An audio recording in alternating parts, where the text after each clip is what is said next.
à tous, je suis très heureux de vous accueillir pour cette toute première vidéo. Bon, je vais me présenter vite fait, avant de commencer. Pour votre service, je suis Krone, nouvelle recrue nécrolandaise, et je suis fier de porter les couleurs de la bande. D'ailleurs, je vous souhaite également la bienvenue, et oui, la bienvenue, dans ma toute nouvelle rubrique spécialement créée pour moi, la sélection du chef Krone. Venez avec moi.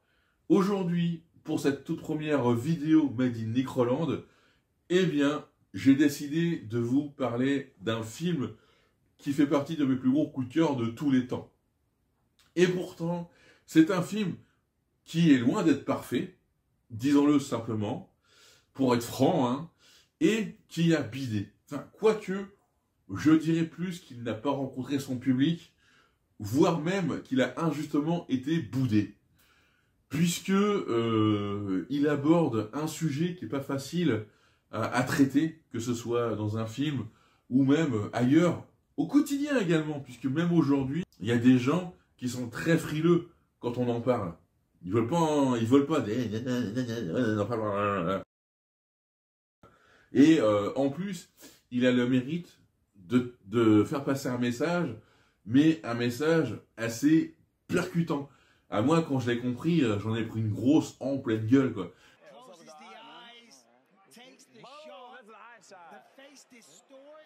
Mais tout ça, eh bien, j'y reviendrai un peu plus tard dans la vidéo. Et ce film que je me dois de défendre contre tous n'est autre que Stigmata. Alors attention, Stigmata n'a rien à voir avec Matmata. Oui, je sais, c'est une blague de merde, mais ça me fait rire. Et pourtant, elle est de moi. C'est clair que si vous avez moins de 25 ans, vous ne pouvez pas connaître la référence, mais bon, c'est pas grave. Bon, sinon, pour votre culture générale, les stigmates, oui, parce que ça veut dire ça en français, sont les blessures, les sévices subis par le Christ avant, pendant et après sa crucifixion.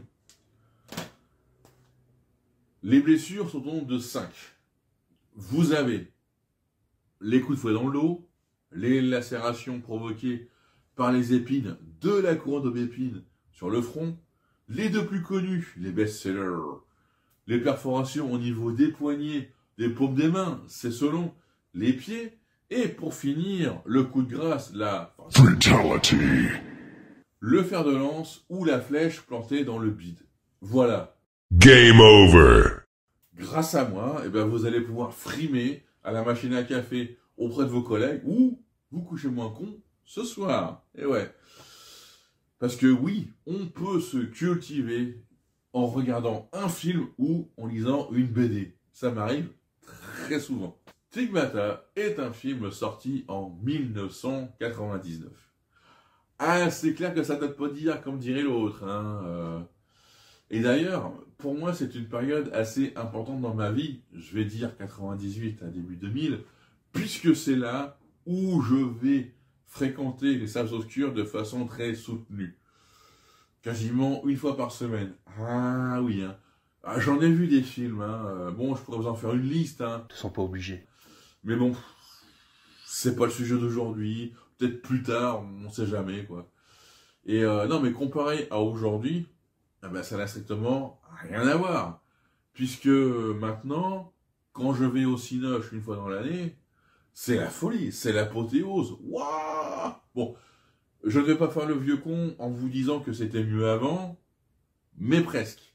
On va dire que c'était une autre époque. Et puis, je préfère maintenant m'acheter des DVD et puis me les mater tranquillement avec une bière fraîche à la main. Stigmata, réalisé par un certain Rupert Wainwright. Alors, ce nom ne vous dit rien, c'est pas grave, c'est un petit peu normal, quoi. Parce que, de base, il réalisait des clips, d'où le petit côté MTV de Stigmata. En plus, dans le film, il y a des morceaux bien entraînants, je veux dire, bien péchus, bien rock. Le charme des années 90, et ouais.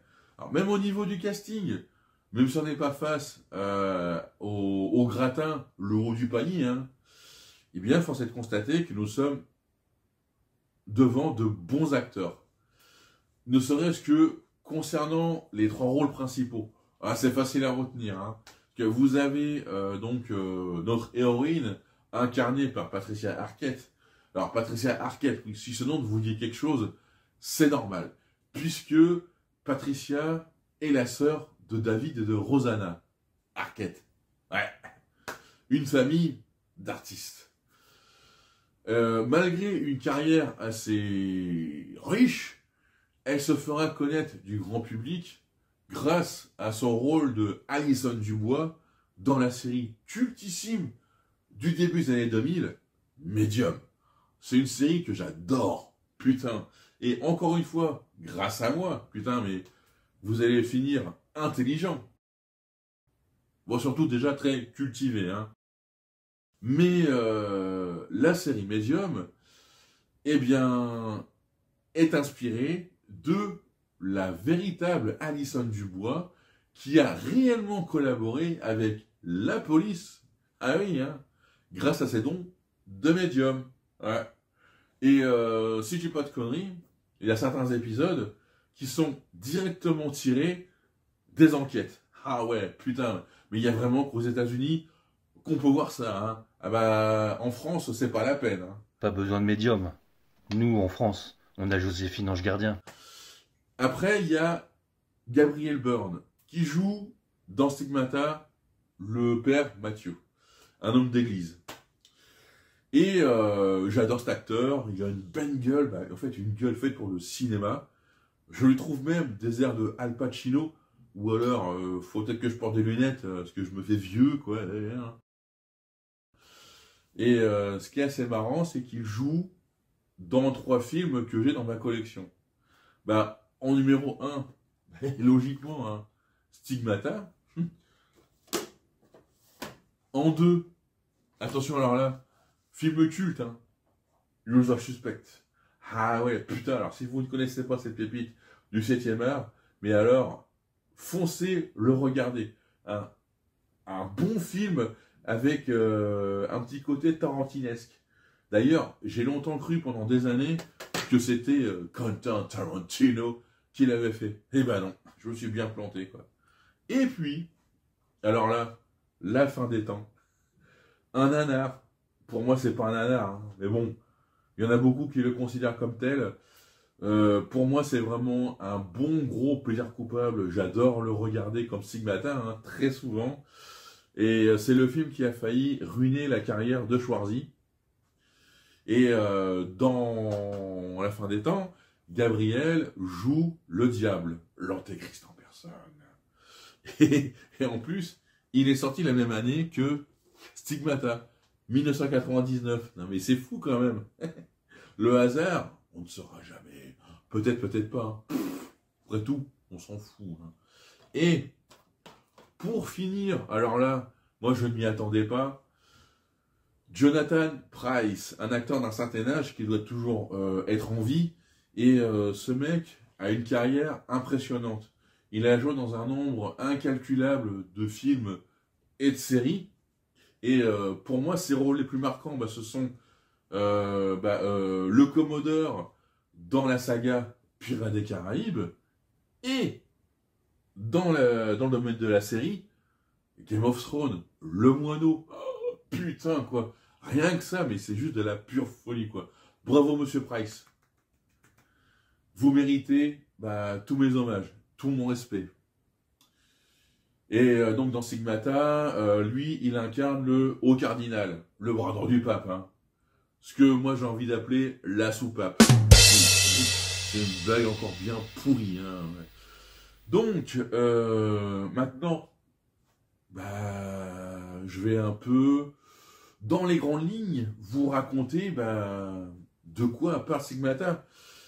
Mais attention, je vais tâcher de rester le plus vaste possible. Puisque moi, j'ai un gros défaut. C'est que quand j'avais un film, je peux pas m'en empêcher de tout déballer comme ça.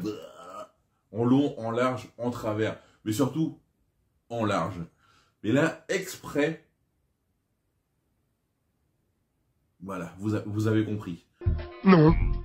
Donc, Stigmata, ça raconte l'histoire de Frankie Page, une jeune américaine de son temps, les années 90, qui est coiffeuse de son métier et qui aime passer du temps avec ses copines, aller en boîte, boire des coups. Bref, elle profite de la vie.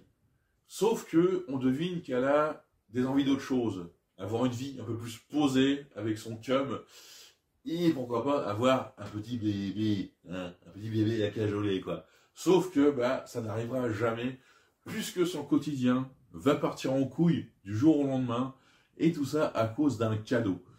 Un cadeau empoisonné, hein. Ah oui, un cadeau envoyé par sa mère, provenant de sa dernière destination de vacances, le Brésil. En fait, cette fameuse enveloppe renferme un rosaire. Alors, un rosaire, pour vous la faire rapide, c'est une sorte de chapelet, un objet christique, hein, un objet saint, que possèdent beaucoup de prêtres et de curés, quoi. Et celui-là, ce rosaire, eh bien, c'est pas n'importe quel rosaire, hein, parce que au départ, il appartenait au père Alameda, un homme d'église très respecté par sa paroisse, fraîchement décédé, et le rosaire va s'avérer être volé. Et oui. Et ça, la mère de Frankie, elle ne le savait pas, mais c'est sûr et certain. Et elle était loin d'imaginer que il était aussi maudit. Parce qu'au moment où Frankie va l'avoir dans la main, ça va partir, mais alors en sucette. Comme l'indique le titre du film, elle va se prendre les stigmates en pleine gueule. Mais pas d'un seul coup, hein. Les uns après les autres, de façon bien vénère. C'est clair qu'elle va endurer 1000 souffrances, les pires douleurs, hein, que quelqu'un puisse subir, et n'importe où, n'importe quand, sans crier gare. Gare! C'est pas drôle, désolé. Bon, je poursuis. Et bien évidemment, cette histoire de stigmate va arriver aux oreilles du Vatican. Et qui va faire le Vatican? Il va envoyer, en tant qu'enquêteur, notre cher père Matthew.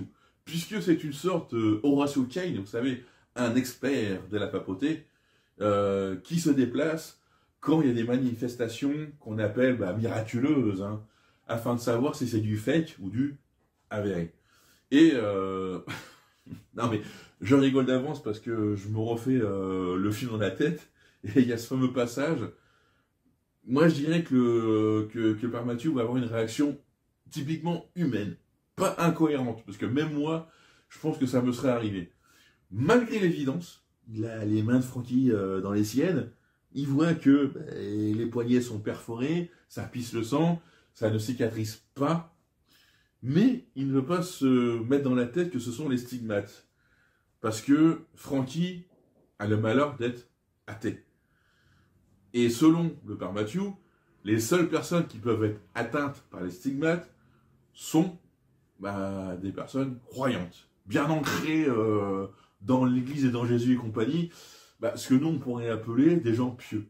Ah mais c'est clair que Frankie, le seul pieux qu'elle connaisse, c'est vas-y Frankie, oh putain salope, Frankie c'est bon, ça vas-y Frankie, c'est bon, vas-y Frankie, c'est bon, on va bien arrêter, hein. Là ça y est, je pars en live. Bon, on va dire que c'est le stress de la première vidéo. Promis, j'arrête. Hein. D'ailleurs, j'ai bientôt fini. Rassurez-vous. Donc, où est-ce que j'en étais? Vas-y, Francky. Voilà. Et, par la force des choses, le père Matthew devra se faire à l'évidence. Francky n'est pas une affabulatrice. Surtout que, la cerise sur le gâteau, comme si ça suffisait pas, elle va se retrouver possédée par le père Alameda. Et oui, l'ancien propriétaire du rosaire. Et en fait, l'esprit du père Alameda va profiter de l'enveloppe corporelle de Frankie pour pas faire des trucs sexuels. Hein. Je vous ressors tout de suite. Hein. Non. En fait, il va se servir du corps de Frankie pour faire passer un message, mais un message capital. voire même de la plus haute importance et qui pourrait tout remettre en question. Et ce message, je vais vous le divulguer. Ce n'est pas du spoil, parce qu'il est balancé au début du film et répété 4-5 fois durant le long métrage. Ouais. Et il tient en quelques phrases, mais des phrases vraiment percutantes, l'air de rien. Donc, voici. Le domaine de Dieu est en toi, tout autour de toi, et pas dans les bâtiments faits de pierre et de bois. Fends un morceau de bois, je suis là. Soulève une pierre et tu me trouveras. Voilà. Et ces mots auraient été prononcés par JC en personne. Jésus-Christ, hein. En fait, il aurait dit ça avant de finir sur la croix. Genre après son repas, auprès de ses apôtres. En gros, le mec, il était en train de donner sa suite. Après sa mort. Est-ce que sa parole a été acceptée? Enfin, a été acceptée, oui. Mais est-ce qu'elle a été respectée? Bah non. Et voilà le message qui n'est pas passé auprès de certaines personnes. Voilà ce message très percutant que j'ai pris en pleine gueule et je me suis dit, mais oui, c'est bien sûr, c'est ça la vérité vraie. Oui, voilà, what else, hein.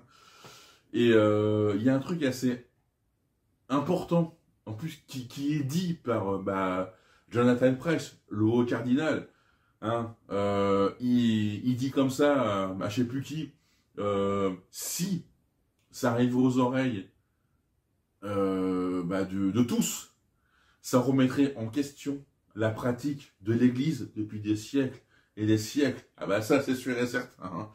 Et donc, notre pauvre Frankie qui en chie, elle va passer de Frankie, la blanche colombe qu'il faut protéger, hein, à Frankie, la ville hérétique, la menace, hein, qui pourrait tout faire foirer. Et ouais, il va falloir s'en débarrasser. Et c'est tout. Et je vais arrêter là. Parce que si vous avez envie de savoir le reste, je vous incite à aller voir le film. Achetez-vous le DVD. C'est mieux que de le voir en streaming. Hein, et je vous conseille de le regarder avec la fin alternative qui est moins tutu que la version cinéma. Ouais. Et puis voilà, c'est fini pour moi. Je suis très heureux d'avoir pu vous parler de ce film que j'adore.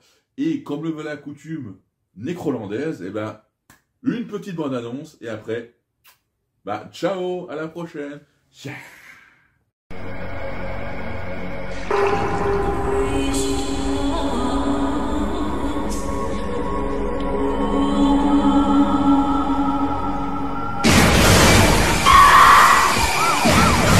Elle présente des blessures très profondes.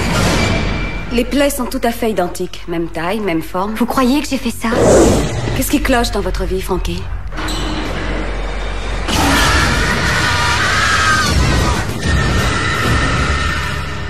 C'est une sorte d'attaque. Ses poignets sont bandés. Nous allons enquêter sur ce cas.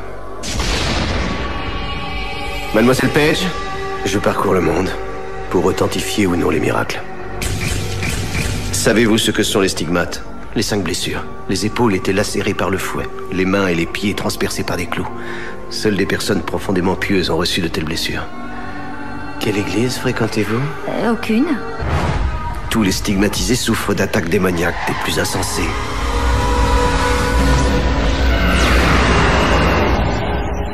C'est moi qui ai écrit ça? C'est une forme d'araméen qui n'est plus parlée depuis bientôt 2000 ans. Le problème, c'est le sens de ce texte.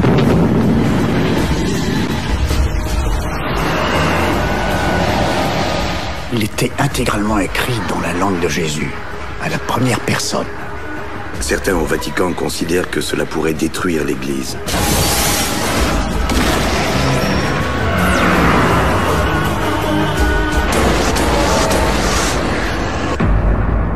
Vous n'imaginez pas à qui vous avez affaire. Qui êtes-vous? Il messaggero non è importante. Stop! C'est un avertissement! Je n'y échapperai pas! Vous m'avez menti, vous avez tenté de la réduire au silence! Si elle reçoit une autre blessure, elle va mourir. Prenez-moi. Laissez-moi être votre messager. Où est votre foi, mon père? Qu'est devenu votre foi?